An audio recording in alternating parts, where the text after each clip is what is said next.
آپ کیا سمجھتے ہیں کہ آج کل کے جو نوجوان شعراء آگے آ رہے ہیں یہ احمد فراز، فیض احمد فیض یا علامہ اقبال کے لیول کا شاعر بن سکتے ہیں؟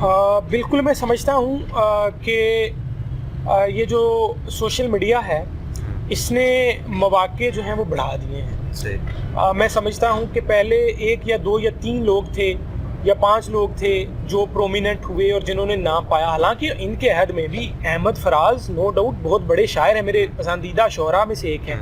فیض احمد فیض انقلابی شاعر ہیں اور محبت کے شاعر بھی ہیں یقیناً، تو وہ بھی میرے پسندیدہ. نون میم راشد بہت اچھے شاعر ہیں، نظم کا سب سے بڑا نام ان کو اگر کہا جائے تو وہ غلط نہ ہوگا. ٹھیک ہے. علامہ اقبال وہ یقیناً انہوں نے ایک مذہبی فکر کی اور ایک ہٹ کے ایون مذہبی جو پہلو ہے وہ اس کو پیش کیا اپنی شاعری میں.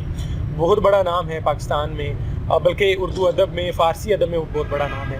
لیکن میں یہ سمجھتا ہوں کہ ان کے عہد میں اور بھی بہت سے ایسے لوگ موجود تھے جن کو شاید اس طرح پذیرائی نہیں مل سکی، مواقع نہیں مل سکے.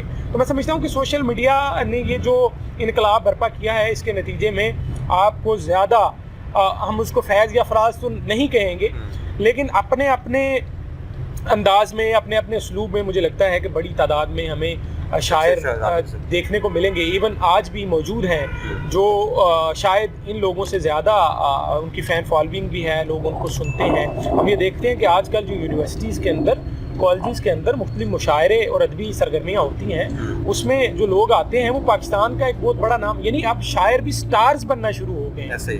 اس سے پہلے کچھ سال یا کچھ ہم عشرہ کہیں گے اس کو، کچھ عشروں کے سے اگر پیچھے چلے جائیں تو میں یہ دیکھتا ہوں کہ بہت زیادہ